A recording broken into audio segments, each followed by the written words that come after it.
You're watching Fugitive Red-Eye, and welcome to another episode of Takeshi Tuesdays. Now I know that this video is going out late, so it's probably not going up on a Tuesday. But since the series is called Takeshi Tuesdays, that's still what this is going to be called. I apologize for not getting this out on time, I just didn't have time to work on it back then. But anyway, today we'll be talking about Fireworks, also known as Hana-Bi. Fireworks is a 1997 Takeshi Kitano movie, which runs for 103 minutes. It's called Hana-Bi in its original Japanese, which is actually the Japanese word for fireworks, but in the English release it was first called Fireworks before being released under its original name, Hana-Bi. I'm going to be referring to it as Fireworks for simplicity's sake, but Hana-Bi is the more accepted title, typically. This movie was the one that actually made Takeshi get recognized as a serious filmmaker in his home country, Japan. Sonatine had previously brought him mainstream attention here in the US, but in Japan he was still looked at as just a comedian until this movie, Hana-Bi. The plot to Hana-Bi revolves around a retired police detective named Nishi, and Nishi retired from the police force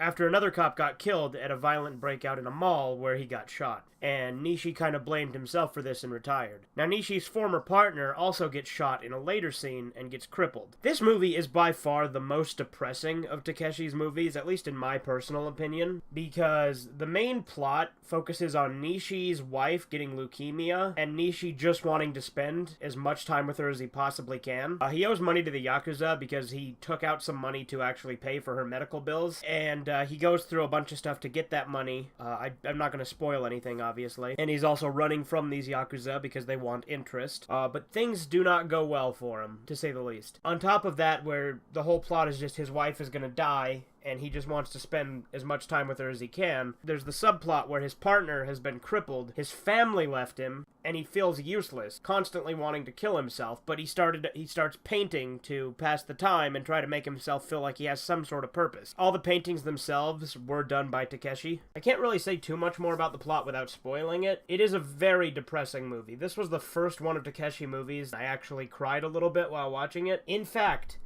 if I pull up the song that plays during the final scene of the movie, I cry immediately, almost every time. It's such a fucking powerful movie. In previous episodes of Takeshi Tuesdays, I have said what my favorite Takeshi movie may or may not be, with varying different answers depending on what point I was at, because I hadn't seen all of them yet. Plus, the more they kind of stew in my head, my opinion kind of shifts around for each of them. But I think that this one, Fireworks, or Hana-Bi, is my favorite Takeshi movie, by far.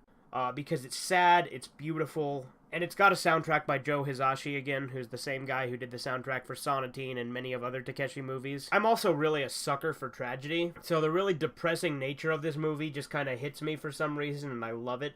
In fact, this may even be my new favorite movie, to be honest. I absolutely love this movie, and I'm constantly thinking back to it, because the movie itself is just so beautiful, and I highly recommend checking it if you haven't seen it. It again does follow Takeshi's style, where it's, kind of a slower build-up to a tragic end with lots of character building scenes in the middle which don't accomplish a lot other than to just showcase some more of the universe and to just kind of pass some time. But no scene in this feels wasted at all, and every scene has a purpose to an extent. It's a romance as well. It's a very tragic romance because, again, his wife is slowly dying and he just wants to spend his remaining time with her while they're being hunted down by this group of Yakuza thugs. And, again, I don't want to spoil anything, so I'm not going to go into everything that happens, but I highly recommend checking this movie out if you haven't seen it. Anyway, this has been Fugitive Red-Eye with Takeshi Tuesdays, and hopefully I'll get next week's episode out on time.